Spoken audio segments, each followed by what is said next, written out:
Well, hi there. You are listening to a Family Life original podcast called If That Makes Sense. My name is Robbie Lindmark from Family Life's Performing Arts Department. I have some friends along for our journey today. We have... Mary. I'm Eliza. My name is Aaron. This is my first time on this podcast. I'm excited to be here. I also work in the Performing Arts Department. Cool. Don't be nervous, Aaron. Sometimes we call him Aaron because did you know Aaron is spelled with two A's? I never knew this until I met you. I did know that. Yeah, I never knew. It makes sense that you knew.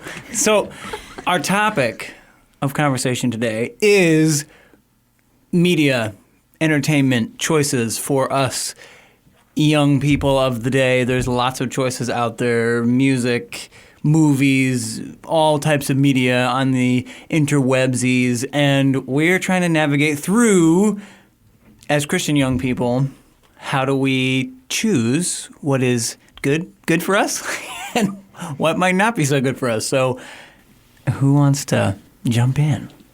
Well, I think you made a good point when we were having a discussion about what podcasts to do, like what topics to do, and this came up and you mentioned what does it celebrate? What is the entertainment that we're watching? What does it celebrate? And maybe you should go in more detail like that, because I feel like that's a good thing to start with. Yeah, I'm pretty sure I wrote that down like 3 times on my notepad when you said, I'm like, yes. Mm-hmm. Well, it made me think, I was just thinking of a verse that I learned as a child, actually. Shout out to Steve Green, Yahoo. I listened to him a lot as a child. And he had this one little song on his CD that started out, "Some people say you are what you eat, but I say you are what you think." And then he went into the whole, whatever is true, whatever is noble, whatever. And it's that Philippians 4. Yeah, whatever is true, whatever is noble, whatever is right, whatever is pure, whatever is lovely. And so that's always been a verse that's kind of stuck in my head. And so that's kind of what popped in my head when we were debating this topic is what we're choosing, is it about those types of themes, or does it celebrate, as the word I was using before, those things? Yeah, and I actually, when I was thinking about this topic, I actually had very similar thoughts as you. One thing that I've kind of made a habit when I watch a movie for the first time, and it's something that my family does with me too, I think, or maybe it's just me being strange, but I like to think, what kind of things does this movie want me to learn? You know, there's always some sort of lesson or moral in the movies that we watch. And I think it's really interesting to see being aware of those lessons, because if you're not careful, they can shape your worldview. And that's not always a bad thing, but it's also really good to know what is forming the way you think about the world. Yeah. So one thing I wanted to talk about a little bit was, we look at each person and our choices, and we can say, well, this is right and this is wrong, but how does this look for each person? Because it can look different. I mean, right. One person might say, oh, we don't watch that show. We might. But, so what does that look like for each of us in determining, what we're going to expose ourselves to? Eliza always comes up with the greatest questions, No. And we all sit there and we're like, that's a great question. Think about that for a sec. Yeah, I think part of that for me is realizing that people do have different thoughts, different convictions and things.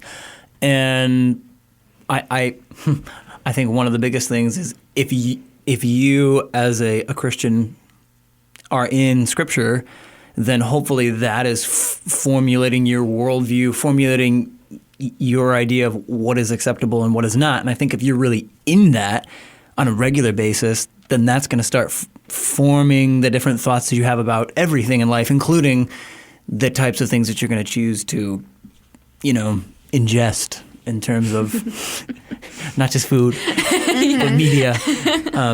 I think you brought that up earlier. Yeah. And I was thinking, too, I mean, I know we've talked about this before, but in 1 Corinthians, it talks about, whatever caused you to stumble. Right. And so that's kind of when I'm making choices, it's looking at, all right, if I'm watching this, what do I struggle with? And if it's something that I struggle with, I'm probably not going to make that decision to watch that show, because for me, that's going to cause me to stumble. Or another thing I was thinking about too is like if we're having people over, so maybe I don't struggle with something, but maybe I'm inviting one of you over and we're having a movie night or something, but I know that it's a struggle for one of you, then I'm probably not going to choose to watch it in that moment, because I know it's not going to help your walk and help you to grow closer to God. I definitely think that it's something. Yeah, I think that goes into, is that Romans 13 or 15, where Paul talks about eating of the meat that was offered to idols, whereas some Christians back then, they thought it was a sin to do that. And Paul says, if you're convicted that it is a sin to do something like that, even though someone else might not be, yet you still do it, then you're sinning. And I think that can be applied to our entertainment choices as well. Because if we're with a friend and they're watching something that might not cause them to stumble in any way, but it is something that you personally struggle with, and you're like, well, I'm just going to watch it this once, and they're doing it, so it must be okay for me to do it too. I think another interesting thing to look at is realizing that media can contain something that on its own may seem like, a bad thing, swear word, nudity, all these things. And when you look at, some media that portrays something like the Holocaust, for example, there might be nudity in that film. And it's not, that's the word I was using earlier, celebrate. It's not like celebrating nudity. It's just realizing, okay, this was a real event in history. These horrible things happened to people. The point of this film is not, let's look at people who are not wearing clothes. The point is, wow, these Jewish people were dehumanized, and you're not going to focus on that. And sometimes films, they've got that strong language, they've got that edge, they've got that punch sometimes, and I know there's different levels of conviction there too, but sometimes I think media, when a story is being told, I think you brought up that you don't realize how light the light is until you realize how dark the dark is, and maybe you can touch on that. But just that idea of sometimes there are bits and pieces of things that like we may not celebrate those things, but the overall message of the content, what is this thing celebrating? Is it what is the story about? Is the story about this bad thing and we're focusing on that, or is the story about this good thing and it has these elements along the way? Exactly. And like the Old Testament, for example, that's not very PG, but it's all important and it's all something that we need to know. Aaron, go ahead. Like when you think about in the Old Testament, there were points where the Israelites were told by God to destroy entire cities, including the women and children, because of the evilness that just abounded and filled those cities. And which takes me back to Nineveh, too, when God told Jonah to go there. And he was like, the Ninevites were horrible people. Like, they would skin human beings alive and put their heads on stakes outside the cities, like the heads of like the city's soldiers that they had just conquered. And so obviously that was a really, really dark place. And but then when they turned to God, you saw how these horrible people, how bright things shone in that city after all these horrible things that they'd done. Well, I thought the Bible was only these like happy-go-lucky stories. Read your Bible. No, I'm just kidding. No, even with entertainment choices, I tend to stay away from anything scary. And probably what I think is scary is like people are like, "What? That's a cartoon," but that's okay. It's just Scooby-Doo, okay? Right? Calm down. I've seen some pretty creepy Scooby-Doo episodes. I'm afraid of. No, but one thing I wanted to go back to is, Robbie, you said something before about, the thought I was having was, how do we spend our free time? And you said being in the Word and stuff like that. So when I think about entertainment, I'm thinking about, what am I filling my free time with? First of all, how often am I in the Word?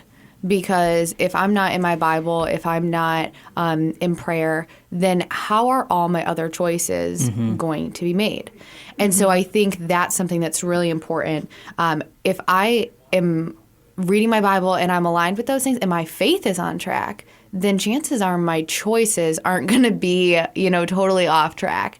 I think those things align directly. So I think that's another thing as well, is making sure that we are in the Word. And if we are, chances are other things are going to fall into place. Yeah, I completely agree with that too. And thinking of Jonah, that made me think, you've got this guy who's like, no, God's telling me to do this, and I'm going to blatantly go completely opposite direction and do exactly what he's telling me not to do. Like, clearly he was, reading his Bible of the day. He had direct contact with God, and he knew what he was supposed to do and was like, I'm going to do something else. And even with that, he's drowning in the ocean, and God finds a way to get him back on track. And so I feel like if we come in with the mindset of, okay, I want to do the right thing, I want to make the right choices and decisions. If God guided someone who was drowning in the ocean because he went the wrong way and still got him on track, I think that if we have a desire to be on track, God's going to be the one to steer us and keep us making the choices we should make. Exactly. I think one thing that's important, no matter what you decide to watch or not watch, it's important to remember to use it as a point of witnessing. Because, for example, if you decide not to watch a certain show or movie and you're talking to your friends about it, and they're like, hey, have you seen this movie? And you're like, no, I haven't. And they're like, why not? And then you can explain to them. Or, on the other hand, if you decide to see it, then you can maybe converse with your friends about what you thought about the movie and what kind of things you didn't like or liked. And those are both good ways to show God's love to the world. Well, I'm thinking about that too, like talking about, like you said before, the themes of the movie. Oh, well, what themes did you see? What was that? What was it all about? What was it celebrated? Let's talk about that. Exactly. Was there redemption in it? What's that all about? And realizing, oh, well, hey, there's an even better story about a real, Let me tell you a story now. The whole, like, all truth is God's truth. Like, those, I feel like, I feel like there's, good stories have those elements of truth in them. Exactly. Yeah. Mary, I wanted to talk to you a little bit because the one thing that I know we've shared before is looking at some of these like behind the scenes. What does this mean? And I know you like to watch some YouTube videos of looking into Disney movies or whatever. I like theories and looking way too deep into things. Sometimes it's entertaining. So one thing I was thinking with that is so often I've seen different videos before that are like, this is what this means. And I'm like, I did not get that. I don't know what we were watching, but I didn't get that same idea. And so sometimes I think it's definitely important because I do think media can try to infiltrate ideas, right? But I also think sometimes we kind of look a little too deep into certain things, and it's like maybe that's not what they were trying to portray. That's true. Here, there's always the risk of reading way too far into something and seeing something that's not even close to being there. Yeah. Yeah. And in college, I had a professor in one of my film studies classes, and she loved to do that. She's like, oh, if you look at this little symbol here, what clothes these characters are wearing, you can tell that there's a subliminal message that this director, producer is trying to send. Because he was of this religion or had this belief about this, it must mean that whatever he put in his movie was a reflection of that. And I was like, why can't you just enjoy the movie for the story that it's telling? Why are you trying to make up all these things, symbols that really have no bearing on Exactly. Moderation. Yeah. And do you think that, this is kind of a whoa moment, but I was just thinking about this. Like, do you ever think we sometimes Christians do the same thing with the Bible, taking it out of context, and we love to put the verse on the pillow, and it's like, or on the wall, That's not the verse. That's actually not what that meant. I'm sorry.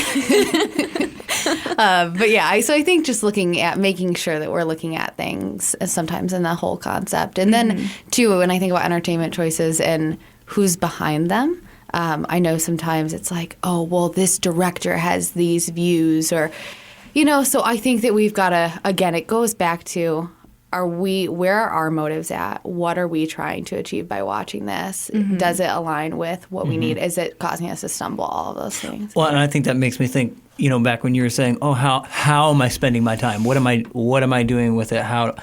And I almost think a better question is, it makes me think, and I'm wondering if it was the same passage you were referring to about like, hey, all things are permissible, like I could do whatever, but not all things are beneficial. So I think maybe a better question is like, can I watch this? Yes or no? It's more like, is this Should I? right? Is this going to grow me closer to Christ and cause me to think about him and his story, or is this going to pull me further away? Not like should I or shouldn't I, but like, is this going to push me closer to or pull me further away from Christ? Yeah, I was going to say, kind of going off what both you and Eliza have been saying, Robbie, sometimes we can take a certain passage out of context and use it to, what's the word I'm looking for? Justify our choices in doing something. Like the Bible says, like some people it may cause to stumble and others not. And this doesn't directly cause me to stumble, so that must mean it's okay for me to watch. And sometimes it's hard to figure out, your flesh wants these things that aren't good for you because it's a delight to the eyes. But just like the fruit that Eve ate, it might be a delight to the eyes, but it's got some consequences deep within it. I've got a quote here that was brought up. A dear friend of mine brought up this quote, and I thought it was kind of neat. This was not his quote, but one that he found. One of the most insidious ways films affect us is by pushing us toward a new sense of normal. Just let that sink in. I'm gonna need a minute on that one. I'm gonna read it. I know when I find a quote, I have to like read it like 3 or 4 times. Process it, let it sink in a little. Yeah, okay. And obviously this whoever this quote's coming from is films specifically, but whatever, fill in the blank. One of the most insidious ways films affect us is by pushing us toward a new sense of normal. I think it ties into what you were saying about like, oh, but it, like trying to get as close to the line, so to speak, as you can, and like, if you keep putting these things in, then does it just seem like it's a normal thing and no longer? Yeah, I think it's one of those situations of, and I think we've all, like when you all make decisions on what we're gonna watch or whatever, and we become a little bit desensitized, And I always ask like, would I watch this with my grandma? Right. All right. I think I think that's a question that always, So it's like if it's normal for me. What does that look like? So, I totally agree with that. I think that's a really good kind of check of like, is this leading me to Christ or is this just my new normal because I've justified that this is okay? Can I just throw something at you after what you just said? You cannot throw something at me. Careful. No. We do have carpeted walls in here, but this could be really dangerous. I guess I better put this chair down then. You mentioned like, is this something that my grandma would watch? And that got me thinking about how cultures have changed and how some things that our grandma, great-grandma, or even our parents didn't consider acceptable in their days, it was because of a cultural thing instead of a biblical moral. Great point. Such as dancing. You did not just bring that up. Listen, I grew up Baptist, okay? I don't want to go too tangential here, but I do think that's an interesting point because my grandmother tells a story about how she was not allowed to pierce her ears, so she would wear clip-on earrings. I'm like, wait, hold up, Grandma. How is that? You weren't allowed to pierce them, but you just made everyone look like they were pierced. And her point with that story was, I realized how silly I was being. Here I was wearing these clip-on earrings because I didn't actually pierce my ears. But if I was trying to stay away from this thing because I wanted to look separate from the world, I wasn't looking separate from the world. So, yeah, time changes and morphs and shifts, and that's why I think the best question for us is that question of, what is this all about? What is this thing I'm taking in, celebrating? What is it all about? And is this thing ultimately going to be pulling me closer to Christ or further away? And I think that, if you're able to ask that question, not so much, is this something that, back in the day would have been inappropriate, but it's like, what about right now today? Is this something today, right now, that's going to pull me closer or pull me further away? I have a few pairs of clip-on earrings, I'm sorry to say. There's the old soul coming out again. So if we were to boil it down, and if anybody else had anything they wanted to, toss in the pot, go ahead. And I mean, in some ways, we've already have boiled it down a couple times. But if we were to boil it down and say, this is what we want to walk away with, what's our bottom line? Sure. I think what's guiding your choices. I'm not going to sit here and say this show's good and this show's bad. Right. This music choice, whatever it is, this concert, whatever is guiding your choices. So if that's your faith, then chances are you're in check. And if it's not your faith, then chances are maybe you should recheck, Yeah. Reminds me of the verse, man looks at outward appearance, but the Lord looks at the heart. It's all about the heart. Oh, look at that. Look at her go. Yeah. No, you're right. You can keep going. No, that's all I had.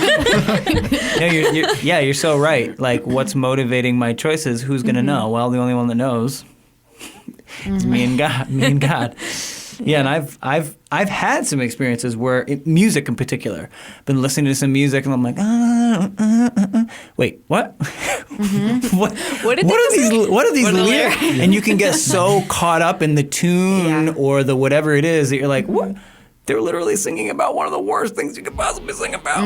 I could either say, it's good music, it's fine, I'll keep listening. But there have been times where I've been like, I'm going to have to say no to this band because they celebrate whatever. Fill in the blank, which is not something I should be filling my head with. And so I've definitely had times where I've had to pull the plug, where as much as my flesh is but I like this thing, my heart knows that's not going to be getting my mind on what I need to be focused on. Yeah, there was some music that I listened to a few years ago.